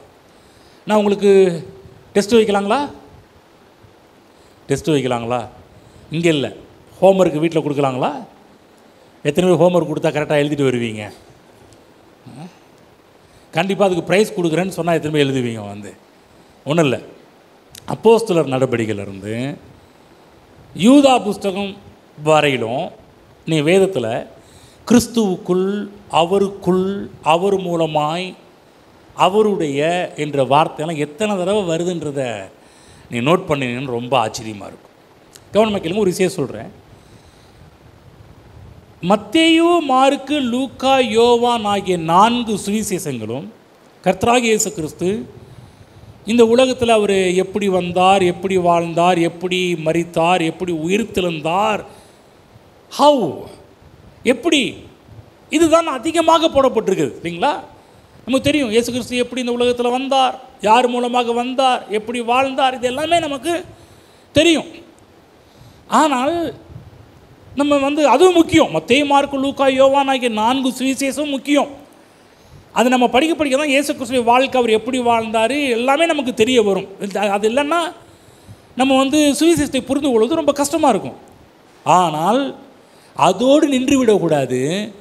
இந்த யோவானுக்கு மேலே தான் ஒரு விஷயம் இருக்குது. அப்போஸ்தலர் என்ற ஒரு புஸ்தகம் ஸ்டார்ட் ஆகுது. அப்போஸ்தலரிலிருந்து நீங்கள் வெளிப்படுத்தின விசேஷம் ரொம்ப முக்கியமான ஒரு புக்கு. என்ன, நான் கவனமாக கேளுங்க, திரும்ப சொல்கிறேன். முதல் 4 புஸ்தகமும், புதிய ஏற்பாட்டில் இருக்கிற முதல் 4 புஸ்தகமுமே பார்த்தீங்கன்னா, கவனிங்க, புதிய ஏற்பாட்டில் இருக்கிற முதல் 4 புஸ்தகமே பார்த்தீங்கன்னா அவர் எப்படி ஹவ். ஆனால் அப்போஸ்தலர்லேருந்து கடைசி வரையிலும் பார்த்தீங்கன்னா ஒய். சொல்லுங்கள் ஒய், சொல்லுங்கள் ஹவ், அப்புறமேட்டுக்கு ஒய். ஏன் இயேசு கிறிஸ்து ஏன் வந்தார், எதற்காக வந்தார், ஒரு என்ன செய்தார், கல்வாரி சிலுவையில் என்ன நடந்தது, இவைகள் எல்லாவற்றையும் பற்றி விளக்கத்தெல்லாம் நீங்கள் பார்க்கணுன்னா அப்போஸ்தலர் பின்னாடி நீங்கள் போனால் தான் இயேசு கிறிஸ்து ஏன் வந்தார், எதுக்கு வந்தார், என்ன செஞ்சார், அவருடைய மரணத்தின் மூலமாக என்ன நடந்தது என்பதெல்லாம் அப்படியே நமக்கு வெளிப்படுத்தி காண்பிப்பதே பார்த்திங்கன்னா அப்போஸ்தலன் இருக்கின்ற ஒரு புஸ்தகம் தான். நிறைய இடத்துல நம்ம கிறிஸ்தவம் என்ன பண்ணுறோம்னா முதல் 4 சுவிசேஷத்தை மட்டும் படிச்சுட்டு அப்படி நிப்பாட்டிடுறோம். மற்ற இடத்துக்கு நகர்றது கிடையாது. அப்போஸ்தலன் அப்படி தொடர்றது கிடையாது. நான் சொல்கிறேன், நான் வேத புத்தகம் முழுவதுமே நமக்கு முக்கியமான ஒரு காரியம் தான். ஆனால் புதிய ஏற்பாடு என்று வரும்போது முதல் 4 புஸ்தகத்தோடு சுவிசேஷத்தோடு நின்று விடாமல் அப்புறமேட்டு இருக்கிற அப்போஸ்தலன் நீங்கள் படித்து பாருங்கள். ஒய் இயேசு ஏன் வந்தார், ஏன் மரித்தார், அவருடைய மரணத்தினால் நமக்கு என்ன நடந்தது, மீட்பினால் நமக்கு என்ன நடந்தது. நமக்கு பழைய ஏற்பாட்டு காலத்தில் சொன்னார் அல்லவா தீர்க்கதரிசி, அவருக்குள் மனுஷர் யாவரும் அவருக்குள் ஆசீர்வதிக்கப்படுவார்கள். நம்முடைய ஆசீர்வாதம் இப்போ எங்கே இருக்குன்னா அவருக்குள்ளே கொண்டு போய் வச்சுதான் தேவன் நம்மை ஆசீர்வதித்து கொண்டு இருக்கிறார். ஆமென். அதுதான் ஏராளமான வசனங்கள் அவருக்குள் என்ற ஒரு காரியம், கிறிஸ்துவுக்குள் அவர் மூலமாய் என்கின்ற காரியம்லாம் அப்போஸ்தலரிலிருந்து யூதா வரையிலும் நிறைய காரியத்தை நீங்கள் படிக்கலாம். வெளிப்படுத்தல சில வசனங்கள் வருது, ஆனால் யூதா வரையிலும் பார்த்தீங்கன்னா பல காரியத்தை போட்டுக்கிறது நம்ம பார்க்கணும் வருது. சரி, முதலாவது கிறிஸ்துவுக்குள் நடந்த ஒரு மிகப்பெரிய ஒரு மாற்றம் என்ன? மீட்பின் மூலமாக நம்ம என்ன நடந்தது? என்றைக்கு நம்ம இயேசு கிறிஸ்து ஏற்றுக்கொண்டோமோ அன்றைக்கு நம்முடைய வாழ்வில் நடந்த மிக அற்புதமான ஒரு காரியம் என்ன? நாம் கிறிஸ்துவுக்குள் தேவன் நம்மை கொண்டு போய் வைக்கின்றார். கவனமாக கேளுங்க. நாம் ரட்சிக்கப்பட்ட நாளில் நடந்த ஒரு மிகப்பெரிய ஒரு மாற்றம், ஒரு அபார மாற்றம் என்ன என்று சொன்னால், நமக்கு ஒரு ஃபர்ஸ்ட் பிளேஸ் ரட்சிக்கப்பட்ட போது நமக்கு நடந்த ஒரு நமக்கு கிடைத்த முதல் ஸ்தானம் என்ன? நம்ம கொண்டு போய் தேவனாகிய கர்த்தர் கிறிஸ்துவுக்குள் கொண்டு போய் நம்மை வைக்கின்றார். படிப்போம். 2 கொரிந்தியர் 5ஆம் அதிகாரம் போங்க. 2 கொரிந்தியர் 5ஆம் அதிகாரம் எடுத்து படிப்போம். 2 கொரிந்தியர் 5ஆம் அதிகாரம் போய்க்குவோம். அங்கிருந்து அப்போஸ்தலனாகிய பவுல் பல விஷயத்தை காமிச்சாலும் அங்கிருந்து ஒரு காரியத்தை எனக்கு காமிக்கிறேன் பாருங்கள். எடுத்துக்கிட்டிங்களா? சேர்ந்து படிங்க. 17ஆம் வசனம் எல்லாரும் சேர்ந்து படிப்போம். இப்படி இருக்க ஒருவன் கிறிஸ்துவுக்குள் இருந்தால் புது சிருஷ்டியாய் இருக்கிறான், பழையவைகள் ஒளிந்து போகின, எல்லாம் புதிதாகின. இப்போ புரியுதா? எப்படி? இப்போ புரியும் கொஞ்சம் உங்களுக்கு. பழைய ஏற்பாட்டுகள் அவருக்குள் ஆசீர்வதிக்கப்படுவார்கள்னு தீர்க்கதரிசி சொன்னார். புதிய ஏற்பாட்டு காலத்தில் பவுல் ஒரு வசனத்தை எடுத்து காமிச்சது மாதிரி பல வசனங்கள் இருக்குது பாருங்கள். அது கீழே பாருங்கள். 21ஆம் வசனம் படிப்போம் பாருங்கள். இதை பற்றி அடுத்த டாப்பிக்கில் போவோம். இப்போ உங்களுக்கு புரிய வைக்கிறதுக்காக ஒரு சில காரியம் சொல்கிறேன். படிப்போம். நாம் அவருக்குள், அது முக்கியம். குள் முக்கியம். சொல்லுங்கள், குள் முக்கியங்க. படிக்கும்போது அவருக்குள், கிறிஸ்துவுக்குள். அப்போ அவருக்குள் தேவனுடைய நீதியாகும்படிக்கு பாவம் அறியாத அவரை நமக்காக பாவமாக்குனார். புரிஞ்சுங்களா? அவருக்குள். விஷயமே அங்கே தான், மேட்ரே அங்கே தான். நம்ம வாழ்வே எங்கே இருக்குதுன்னா அவருக்குள் என்று சொல்லக்கூடிய ஒரு காரியம். அப்போ இந்த இடத்துல பார்க்கணும், புது சிருஷ்டி. சொல்லுங்கள், புது சிருஷ்டி. புது சிருஷ்டி சொல்கிறார் இல்லையா? ஒருவன் கிறிஸ்துவுக்குள் இருந்தால் புது சிருஷ்டியாக இருக்கிறான், பழையவைகள் ஒளிந்து போயின, எல்லாம் புதிதாகின. எல்லாரும் சொல்லுங்கள், நான் ஒரு புது சிருஷ்டி. ஆமென். புரிஞ்சுங்க. இதுதான் கொஞ்சம் பார்க்க போகிறோம். You are a new creation. You are a, அதாவது நீங்கள் ஒரு புதிய படைப்பு. பாருங்கள், நியூ கிரியேஷன், புது சிருஷ்டி என்றால் என்ன? திரும்ப கவனமாக நோட் பண்ணி வச்சுக்கிங்க. ஒரு கிறிஸ்துவுக்குள் இருந்தால் புது சிருஷ்டி ஆகிறான், பழையவைகள் ஒளிந்து போயின, எல்லாம் புதிதாயின. அப்போ புது சிருஷ்டி ஆகிறான், புதிய படைப்பாகிறான் என்றால் என்ன அர்த்தம் என்றால், இதுவரை எங்குமே இல்லாத ஒரு புதிய படைப்பு. புது சிருஷ்டி என்றால், திரும்ப சொல்கிறேன், புது சிருஷ்டி, புது படைப்பு என்று சொன்னாலே என்ன அர்த்தம் என்றால், இதுவரை எங்குமே இல்லாத ஒரு புதிய படைப்பு. சொல்லுங்க, இதுவரை எங்குமே இல்லாத. ஆமென். புரிஞ்சுங்களா? இன்றைக்கி நிறைய காரியத்தை கண்டுபிடிச்சிட்டே இருக்கிறாங்க. இந்த கண்டுபிடிக்கிறோம் இதுவரை இல்லாத, அதாவது இதுவரை இல்லாத ஒரு காரியத்தை கண்டுபிடிக்கிறாங்களா, ரொம்ப சூப்பர். ஆனால் சில பேர்லாம் இன்றைக்கி சில பேர்லாம் என்ன பண்ணுவாங்கன்னா, யாரோ ஒருத்தர் கண்டுபிடிச்சிருப்பாங்க, அதுலேருந்து மேக் பண்ணி அதை டூப்ளிகேட் ஆக்கி அதை கொஞ்சம் மாடிஃபை பண்ணி வேறு டிசைனில் கொண்டு வருவாங்க. அதல்ல புது சிருஷ்டி பண்ணால். திரும்ப சொல்கிறேன், நம்மை இதுவரை எங்குமே இல்லாத ஒரு புதிய படைப்பாக, இன்னும் சொல்லப்போனால் முற்றிலும் ஒரு புதுமையான ஒரு சிருஷ்டியாக, படைப்பாக தேவன் நம்மை உருவாக்கி வைத்திருக்கிறார். எல்லாரும் சொல்லுங்கள், நான் ஒரு புது சிருஷ்டி. நல்லா சொல்லுங்கள், நான் ஒரு புதிய இனம். எல்லாரும் சொல்லுங்கள், நான் ஒரு புதிய படைப்பு. ஆமென். தேவனுடைய படைப்பு, தேவனால் உண்டாக்கப்பட்டிருக்கிறீர்கள். புதிய படைப்பால் தேவன் நம்மை உருவாக்கி வச்சிருக்கிறார் வந்து. அப்போ நம்முடைய நிலைமை என்ன, நம்முடைய ஸ்தானம் என்ன? நாம் இந்த பூமியிலே தேவனால் உண்டாக்கப்பட்ட புது சிருஷ்டிகளாக இருக்கின்றோம், புதிய படைப்பாக இருக்கின்றோம். ஆமென். கவனிச்சிங்களா? எல்லாரும் சொல்லுங்கள், நான் ஒரு புது சிருஷ்டி. நல்லா மறந்துடக்கூடாது. வெளியே போகும்போது வரும்போதெல்லாம் என்ன நான் கிறிஸ்துவுக்குள் புது சிருஷ்டியாக இருக்கிறேன். பக்கத்தில் தட்டி சொல்லுங்கள். தட்டுங்க பார்க்கலாம், லைட்டாக தட்டுங்க. தூங்குறாலும் கொஞ்சம் முழிக்கிட்டோம். தட்டுங்க பார்க்கலாம். சொல்லுங்கள். ஏங்க அவங்கள பக்கத்தில் பாருங்கள். ஏங்க நான் யார் தெரியுமா? இதுவரை நீங்கள் பார்க்காத ஒரு ஆள். நான் ஒரு புது சிருஷ்டி, படைப்பு, தேவனுடைய புது படைப்பு. திரும்ப சொல்கிறேன், இங்கே இருக்கிற நாம் எல்லாருமே புது சிருஷ்டி என்பதை புரிந்து கொள்ளுங்கள். இன்னும் சொல்ல போனால், இன்னும் கொஞ்சம் ஒரு படி மேலே போய் சொல்ல போனால், உங்களை போல் இந்த உலகத்தில் யாருமே கிடையாது. பக்கத்தில் சொல்லுங்கள், என்னையே போல் இந்த உலகத்தில் யாரும் கிடையாதுங்க. சில பேர் சொல்லுவாங்க, அதாவது ஒருத்தரை போலவே 7 முகம் 6 முகம்லாம் இருப்பாங்க இல்லையா அப்படின்வாங்க. கொஞ்சம் சாயல் அதெல்லாம் சில பேர்லாம் இருக்கும். ஆனால் நீ அக்யூரேட்டாக பார்த்தீங்கன்னா எப்படியாவது அந்த சாயல் கொஞ்சம் மிஸ்ஸிங் ஆகும். ஒரு சில பார்ட்டு, ஒரு சில பகுதிகள் அப்படியே மேட்ச் ஆகும். ஆனால் இந்த கைரேகைன்னு ஒன்று ரேகை இருக்குது பார்த்தீங்களா? இந்த கைரேகை வந்து யாருக்குமே மேட்சிங் இருக்கிற எல்லா கைரேகை வச்சு பார்த்தாலும் இந்த கைரேகை பார்த்தீங்கன்னா எல்லாருக்குமே டிஃப்ரெண்ட்டாக இருக்கும். ஆமாம், டெஸ்ட் பண்ணி பாருங்கள்.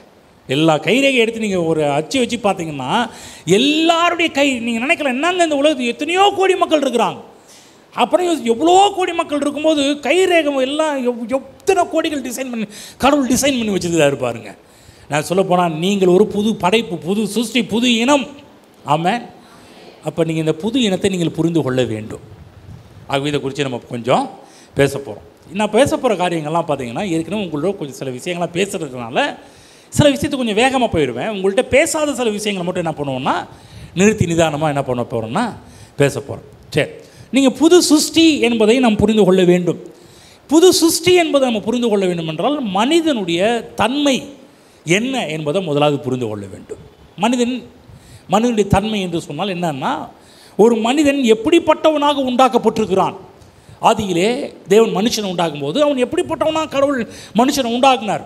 திரும்ப சொல்கிறேன், ஆதியிலே கடவுள் மனுஷனை உண்டாக்கும் போது மனிதனுக்குள்ளாக ஆவி, ஆத்மா, சரீரம் என்று ஒரு 3 பகுதிகளை உடையவனாக உண்டாக்குனார். திரும்ப சொல்கிறேன், நீங்கள் உங்களை பார்க்குறதுக்கு ஒரு ஆள் தான், ஆனால் நீங்கள் 3 ஆள் தத்துவம் உடையவர்கள்.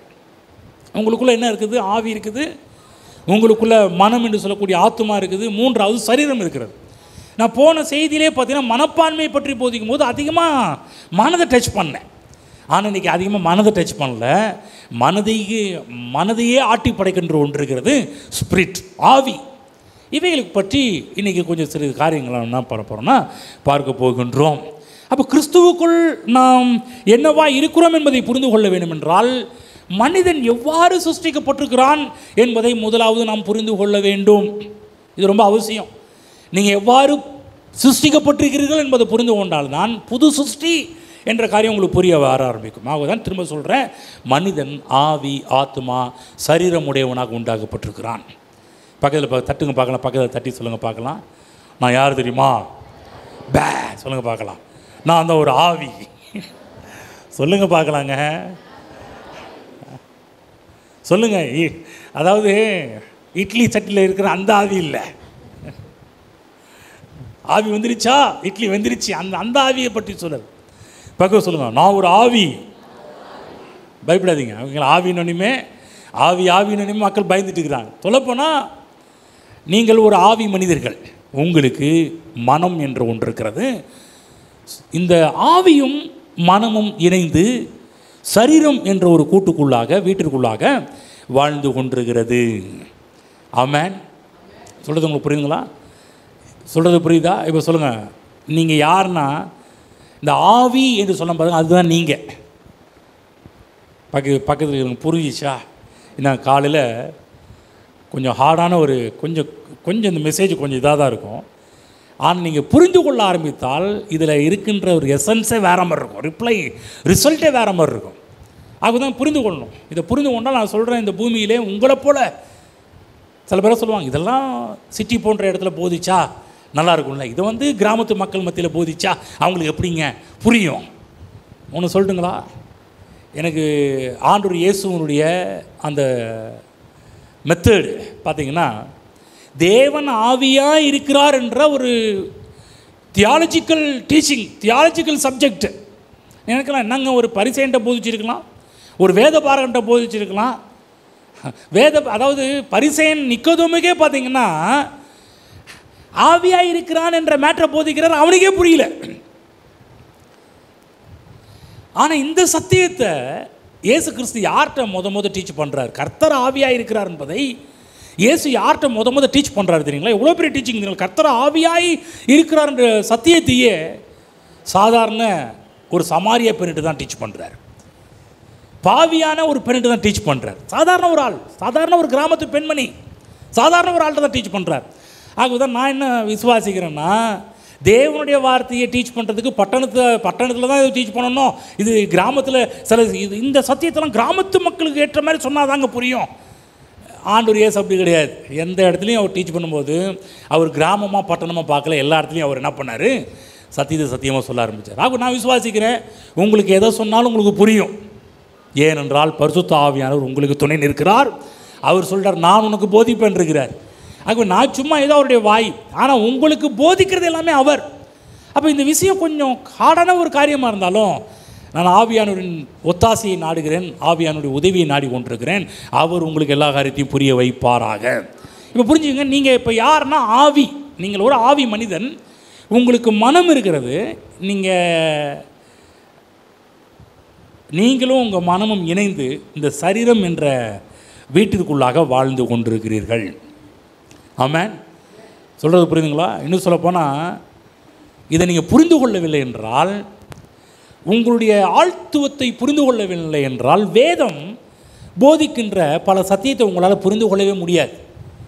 மனிதன் ஆவி ஆத்மா சரீரம் உடையவனாக உண்டாக்கப்பட்டிருக்கிறான் என்பதை நீங்கள் புரிந்து கொள்ளவில்லை என்றால், திரும்ப சொல்கிறேன், மனிதனை குறித்த எதையுமே நாம் விளங்கிக் கொள்ள முடியாது.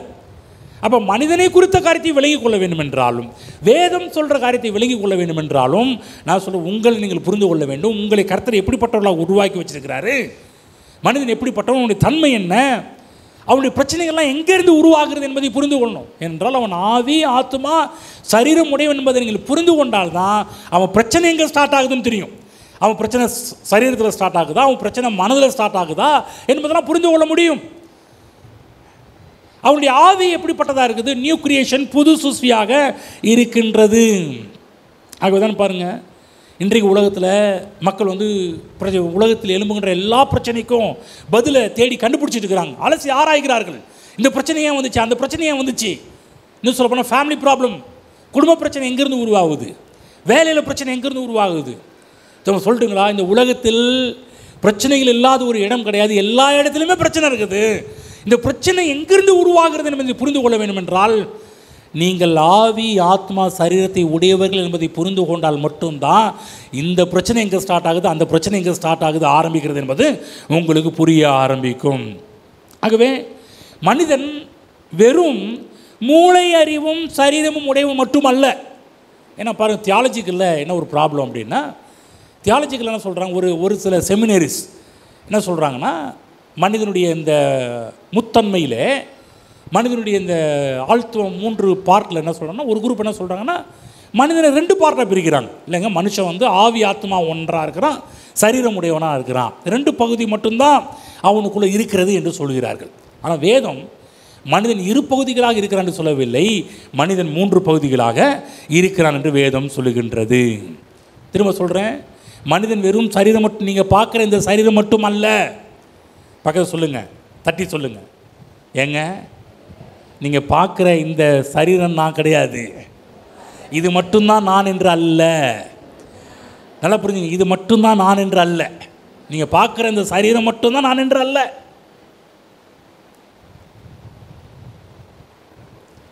நீங்கள் ரொம்ப அழகாக இருக்கிறீங்க அப்படின்னு சொல்லும்போது, ஏங்க நான் எவ்வளோ இதாக இருக்கிறேன், என்னை போய் அழக சொல்ல போனால் நீங்கள் ரொம்ப அழகாக இருக்கிறீங்க, நீ ரூபவதியே அப்படின்லாம் சொல்லும்போது எது நம்முடைய ஸ்பிரிட் ஆவியை பற்றி சொல்கிறாரு.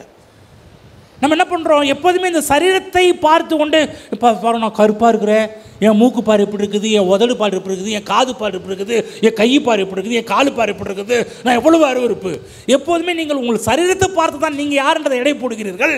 ஆனால் நீங்கள் வெறும் சரீரம் அல்ல, நீங்கள் ஒரு ஆவி மனிதன், உங்களுக்கு மனம் என்ற ஒன்று கொடுக்கப்பட்டிருக்கிறது. ஆமென். வேதம் மனிதன் ஆவியாக இருக்கிறான் என்பதை பற்றி போதிக்கிறது. அப்போ ஆவியாக இருக்கிற தேவன் மனுஷனை உண்டாகும் போது அவருடைய சாயலாகவும் அவருடைய ரூபத்தின்படியும் மனுஷனை உண்டாக்குவோமாகன்னு சொன்னார். அப்போ அவர் ரூபம் என்ன, அவர் சாயல் என்ன என்று சொன்னால் தேவன் ஆவியாக இருக்கிறார். அதே போல் மனுஷனையும் ஆவியாக தான் உண்டாக்கியிருக்கிறார். ஹலோ, பக்கத்தில் புரியுது, ஏதாவது புரியுதா?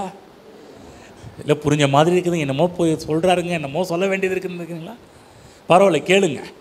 இது புரிஞ்சாதான் வாழ்க்கையில் இருக்கிற எல்லா விஷயமும் உங்களுக்கு புரிய வரும். முதல்ல நீங்கள் புரிஞ்சுக்கணும், நீங்கள் ஆவி என்பதை முதல்ல புரிஞ்சுக்கணும். உங்களுக்கு மனம் என்ற ஒன்று கொடுக்கப்பட்டிருக்கிறது. நீங்களும் உங்கள் மனமும் சேர்ந்து இந்த சரீரம் என்ற வீட்டுக்குள்ளாக வாழ்ந்து கொண்டிருக்கிறீர்கள். ஆமென். புரிஞ்சிச்சுங்களா என்ன சொல்லிட்டு இருக்கிறோன்னு? மனிதன் ஆவி ஆத்மா சரீரத்தை உடையவனாக இருந்து கொண்டிருக்கிறான். ஆகவே பாருங்கள், அவரை போல உண்டாக்கியிருக்கிறாரு. அது மட்டுமல்ல, நாம் எப்படி தேவனோடு ஒன்றாகிறோம் என்று சொன்னால் இது சரீரத்தோடு கிடையாது, நம்முடைய ஆவியோடு தேவனோடு நாம் ஒன்றாகின்றோம். புரிஞ்சுங்களா? சரீரத்தோடு தேவனோடு ஒன்று பின்னி பிணையில, சரீரத்தோடு கிடையாது. தேவனுடைய எந்த விதத்தில் ஒன்றாகிறோம், நம்முடைய ஆவி தேவனுடைய ஆவியோடு மிங்கிலாகுது, கலக்குது.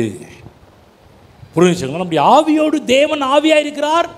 தேவன் நம்மை தொடர்பு கொள்கிற ஒரு இடம், ஆவியோடு தேவன் நம்மை தொடர்பு கொள்ளுகிறார். அதுதான் தேவன் ஆவியாக இருப்பது போல மனிதனும் ஆவியாக இருக்கிறான். சொல்லுங்கள், பக்கம் சொல்லுங்கள். தேவன் ஆவியாக இருப்பது போல மனுஷனும் ஆவியாக இருக்கிறான். உங்களுக்கு தெரியுங்களா? இப்போ உங்களுக்கு புரிஞ்சிருக்கும், சர்ச்சில் ஏன் சிலையெல்லாம் வைக்கலன்றது புரிஞ்சிருக்கும். நீங்கள் சில பேர் கேட்பாங்க, என்னங்க ஒரு இயேசு கோயிலாம் ஒரு சிலுவையாவது வைக்க வேணாமாங்க ஐயா?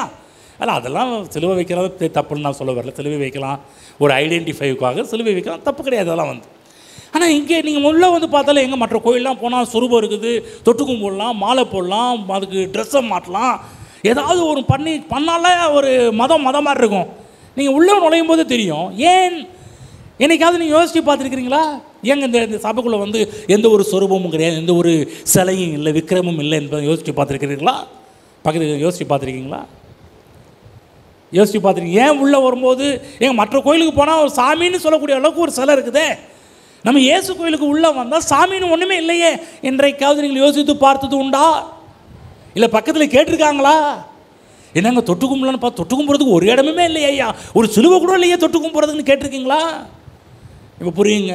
இந்த விஷயத்தை நீங்கள் புரிந்து கொள்ள வேண்டும் என்றால் தேவன் ஆவியாய் இருக்கிறார். அவர் எந்த சொரூபத்திலையும் இல்லை, தேவன் சொரூபத்தில் கிடையாது. மக்கள் என்ன சொல்லுவாங்கன்னா, தேவன் தூணிலும் இருப்பார், துரும்பிலும் இருப்பார், இந்த கல்லும் இருப்பார், கட்டையிலும் இருப்பார், ஆகவே தான் நாங்கள் என்ன பண்ணுறோம் இப்படி உருவாக்கி வச்சுருக்கிறோம் அப்படின்னு அவங்க சொல்லுவாங்க. நான் சொல்கிறேன், முதல்ல தேவன் அது கிடையாது. புரியுதுங்களா? தேவன் ஆவியாய் இருக்கிறார். இப்போ தேவன் ஆவியாக இருக்கிறாரு. நம்மையும் பாருங்க, இப்போ நம்ம கண்ணை மூடுறோம், கண்ணை மூடும்போது நம்முடைய ஸ்பிரிட்டு அவருடைய ஆவியோடு இணைக்கப்படுகின்றது.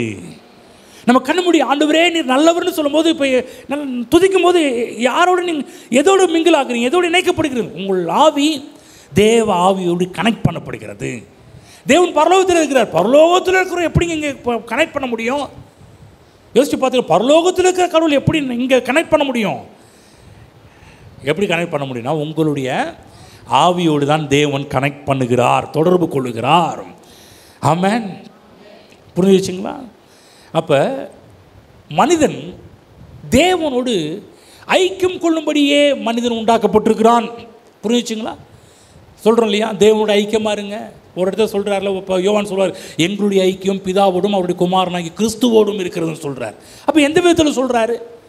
தேவனோட ஐக்கியம் என்ற எந்த விதத்தில் சொல்கிறாரு? நம்முடைய ஆவி என்கின்ற ஒரு காரியத்தை மனதில் வச்சு தான் சொல்கிறாரு.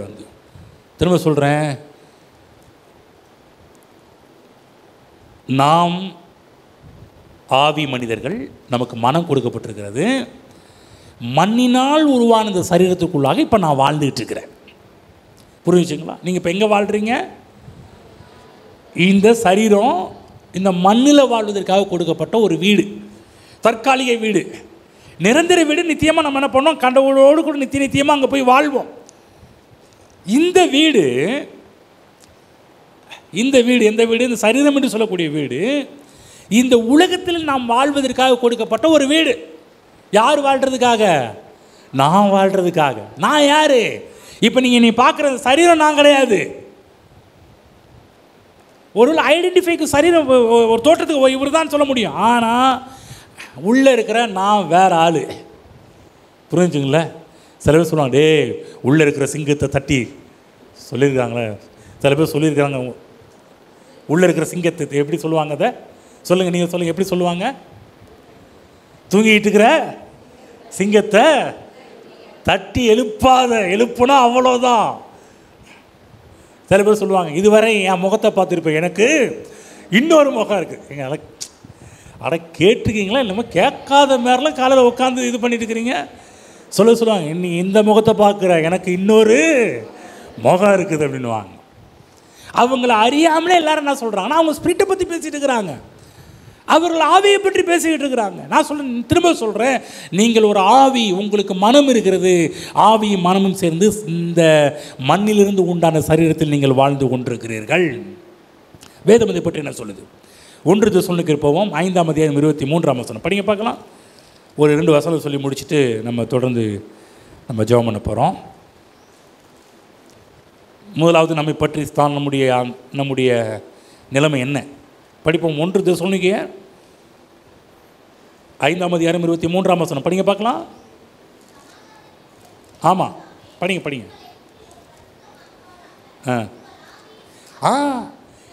நல்லா கவனம் நிறுத்தி போய், உங்கள் ஆவி, உங்கள் ஆத்துமா, உங்கள் சரீரம் முழுவதும் நம்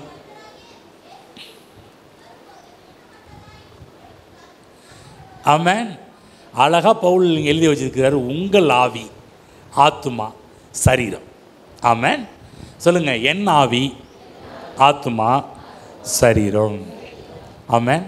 தேவனுடைய பிளான் என்ன? தேவன் திட்டம் என்ன? அவர் சமாதானத்தின் தேவன் தாமே உங்களை முற்றிலும் பரிசுத்தமாக்குவாராக. எப்படி?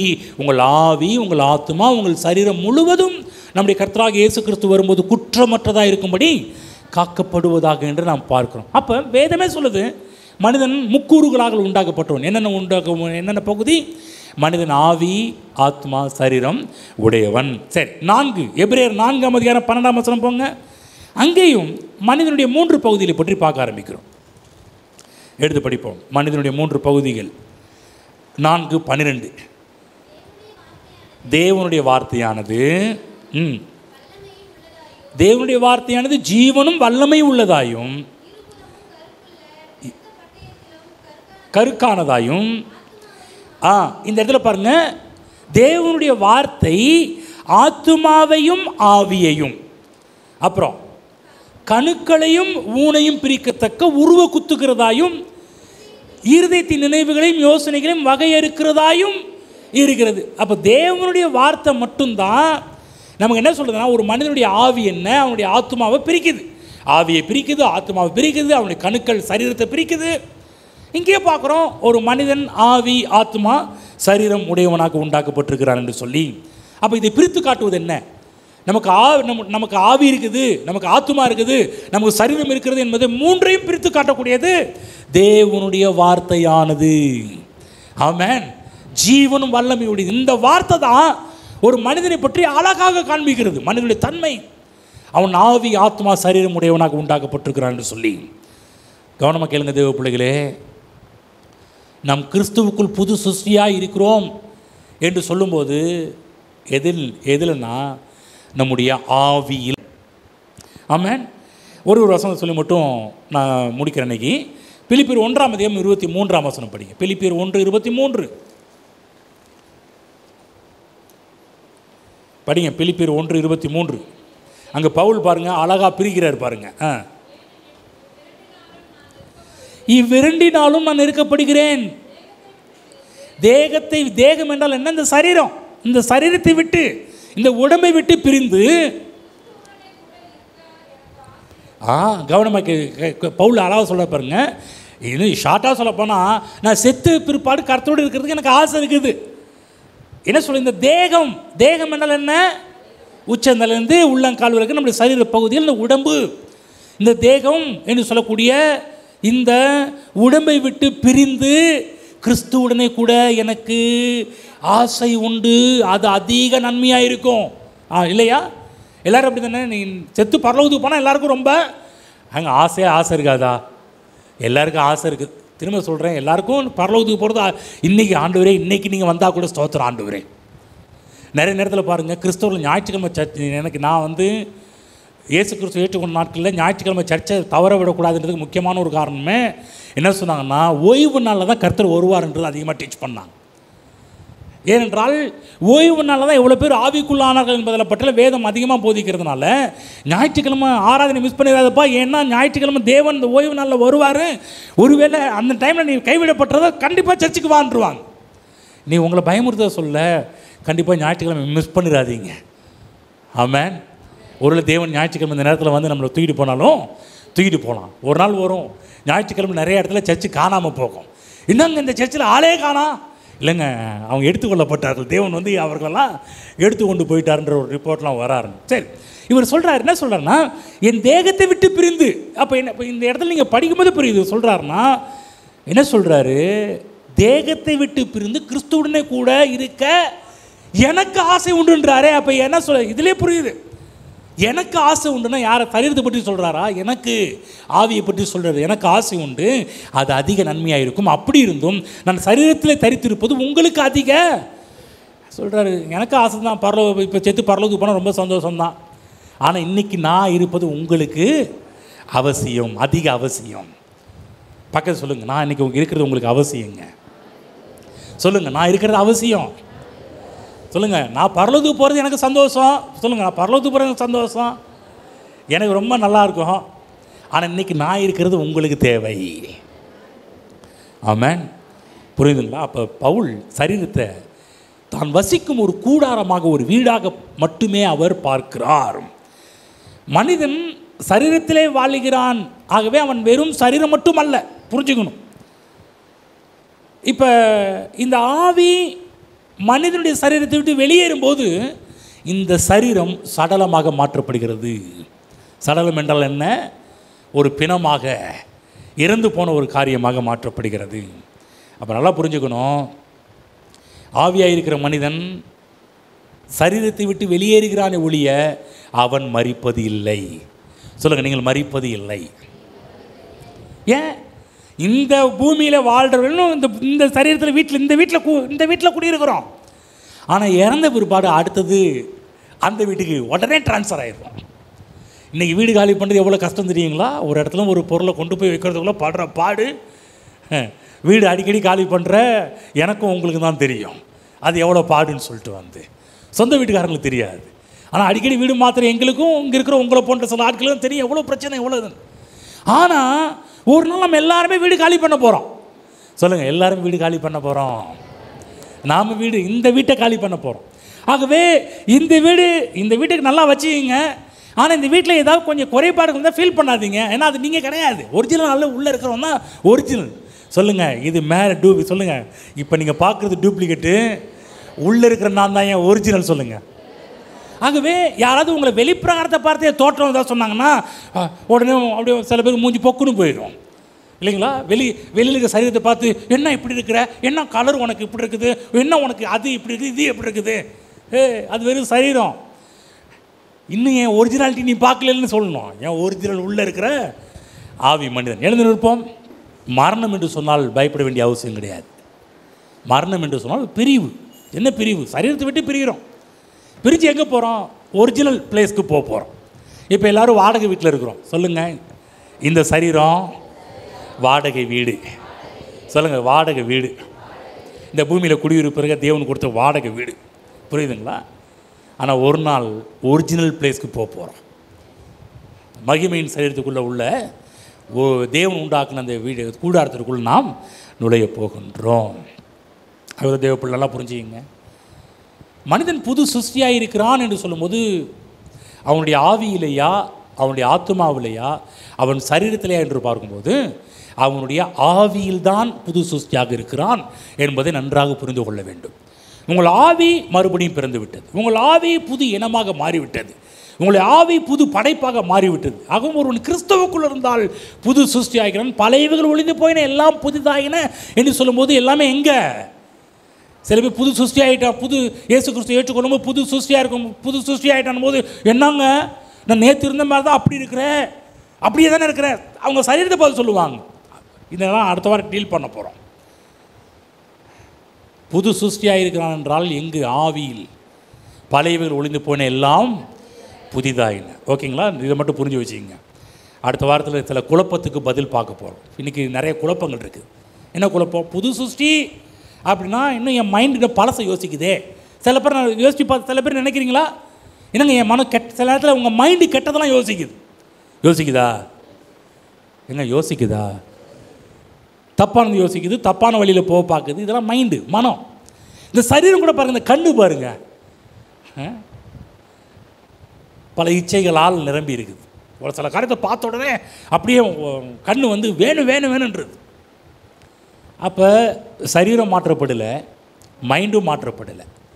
ஆனால் உங்களுக்குள்ளே உள்ளே இருக்கிற ஒரு ஸ்பிரிட்டு, ஆவி. நீ காலையில் உங்களை கூட்டி வந்தது யார் தெரியுமா? ஹலோ, உங்கள் ஸ்பிரிட், உங்கள் ஆவி தான் உங்களை இங்கே கூட்டி வந்திருக்குது. உங்கள் ஆவி தான் உங்களை எழுப்பி விட்டுருக்குது. நீ காலையில் இன்றைக்கி ஆராதனை போகணும், யார் உங்களை தட்டி எழுப்பி விட்டா? உள்ளே இருக்கிற தேவன், உங்கள் ஆவியில் இருக்கிற தேவன் தான் உங்களுக்குள்ள அந்த உள்ளுணர்வை கொடுத்து நீ எழுந்திரு ஜெபம். சில நேரத்தில் நீங்கள் கண்ணை முன்னால் உள்ள ஒரு உணர்வு, உள்ள ஒரு சத்தத்தை கேட்டுகிட்டே இருப்பீங்க. அது என்ன சத்தம்? ரட்சிக்கப்பட்டவர்கள் உள்ளே கேட்பது தேவனுடைய சத்தம். ரட்சிக்கப்படாதவர்கள் உள்ளே கேட்பது அவங்க பிசாசெல்லாம் உள்ளே போந்து பல காரியத்தை பேசிக்கிட்டு இருப்பான். ஆனால் இன்றைக்கு உங்களுக்கு உள்ள ஒருத்தர் பேசுகிறாருன்னா யாருன்னா, உள்ளே இருக்கிற தேவன் உங்களோடு பேசி கொண்டிருக்கிறார். ஆமென். பைபிள் படி உள்ளேருந்து ஒரு சத்தம் கேட்குதா? ஏன் கேட்குதா? பைபிள் படின்னு சொல்லுறது கேட்குதா? யார்? உங்கள் ஆவியில் இருக்கிற கர்த்தர் பேசிட்டு இருக்கிறார். ஜெபம் உள்ள ஒரு சத்தம் கேட்குதா? எங்கே? உங்கள் ஆவியில் இருக்கிற கர்த்தர் சொல்கிறார். நீ காலையில் சர்ச்சுக்கு போகணும்னு உள்ள ஒரு சத்தம் கேட்டுச்சா? யார்?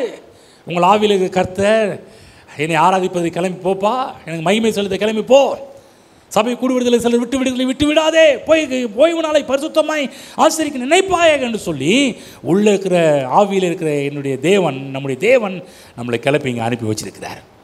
கரங்களை உயர்த்தி கர்த்தருக்காக நன்றி செலுத்துவோம். ஆண்டவரே, என்னை புது சிருஷ்டியாக மாற்றினீரே, புதிய இனமாக மாற்றினீரே, எனக்குள் வந்து வாசம் பண்ணுகிறீரே, உமக்கு நன்றி.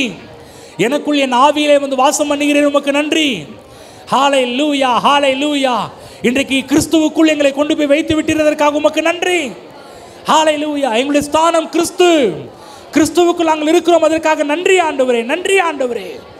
உமக்குள்ளாக நாங்கள் இருக்கிறோமே, உமக்குள்ளாக நாங்கள் இருக்கிறோமே, அதற்காக எங்களை உண்டாக்கினீரே. ஹல்லேலூயா. ஓ, மனுஷனை உண்டாக்கி தினந்தோறும் அவனோடு பேசுவதற்கு பழகுவதற்கு ஏதேன் தோட்டத்துக்கு வந்த தேவன் இன்றைக்கு எங்களுக்குள்ளாகவே நீர் வந்து விட்டீரே. ஓ, நன்றி நன்றி நன்றி நன்றி நன்றி ஆண்டவரே. பழைய ஏற்பாட்டு காலத்தில் பக்தன் சொன்னான், மனுஷர் யாவரும் அவருக்குள் ஆசீர்வதிக்கப்படுவார்கள். ஆண்டவரே, எங்களுடைய ஆசீர்வாதமே கிறிஸ்து இயேசுவுக்குள் நாங்கள் இருந்தால் மட்டுமே, நாங்கள் கிறிஸ்துவுக்குள் இருந்தால் மட்டுமே எங்களுக்கு ஆசீர்வாதம். கிறிஸ்து இல்லாமல் ஆசீர்வாதம் இல்லை, கிறிஸ்து இல்லாமல் நன்மை இல்லை, கிறிஸ்து இல்லாமல் நாங்கள் புது சிருஷ்டியாக மாற்றப்பட முடியாதே. ஓ, எங்களை புது சிருஷ்டியாக மாற்றினதற்காக உமக்கு நன்றி செலுத்துகிறோம். ஒரு புதிய இனமாக உம்முடைய பிள்ளைகள் இந்த பூமியில் வாழட்டும், இந்த இளம்பிள்ளையில வாழட்டும் ஆண்டவரே. ஹல்லேலூயா, ஹல்லேலூயா. தாங்கள் புது படைப்பு, தாங்கள் புது இனம், தேவன் எங்களை புதுசாக உண்டாக்கி வச்சிருக்கிறாரு. இந்த பூமியில் நாங்கள் ஒரு தனி பிறவிகள், தனித்தன்மை வாய்ந்தவர்கள் என்பதை இங்கே இருக்கிற ஒவ்வொருவரும் புரிந்து வாழட்டும். இந்த உலகத்தின் மக்களைப் போல வாழாமல், இந்த பிசாசின் மக்களைப் போல வாழாமல் ஆண்டவரே, உம்முடைய பிள்ளைகளாக இந்த பூமியில் வாழ்ந்து உலா வரட்டும் ஆண்டவரே. அவருக்குள் ஆசீர்வதிக்கப்படுவார்கள் சொன்னீரே. இன்றைக்கு எங்களை ஆசீர்வதிப்பதற்காக நீர் எங்களை கொண்டு போய் உமக்குள்ளாக வைத்தீரே, உமக்கு நன்றி ஆண்டவரே. எங்களுக்கு கிடைத்த புது சிருஷ்டி என்ற அந்த ஆசீர்வாதத்திற்காக நன்றி. எங்களை மாற்றினதற்காக உமக்கு நன்றி ஆண்டவரே. இங்கே இருக்கிற நம்முடைய பிள்ளைகள் மாற்றப்பட்டவர்களாக வாழட்டும். போக்கில் மறுத்து நம்முடைய பிள்ளைகளை பாதுகாத்துக் கொள்வீராக. நம்முடைய பிள்ளைகளுடைய களஞ்சியங்கள் பூர்ணமாய் நிரம்புவதாக. ஆண்டவரே, பரிபூர்ண நன்மை உண்டாக கட்டளையிடும் என்று சொன்ன தேவன் நம்முடைய பிள்ளைகளுடைய எல்லா பிரயாசத்திலும் பரிபூர்ண நன்மை உண்டாவதாக. ஹல்லேலூயா. இப்படி செய்வதற்கு கரண்டி செலுத்தி திரும்ப கையின் பிரயாசங்கள், குடும்ப வாழ்வு, பொருளாதார வாழ்வு, பிள்ளைகளுடைய வாழ்விலே இப்படி பிள்ளைகள் ஏராளமான நன்மைகளை காணட்டும் என்று ஆசீர்வதிக்கிறோம். இயேசு கிறிஸ்து நாமத்தில் பிதாவே, ஆமென்.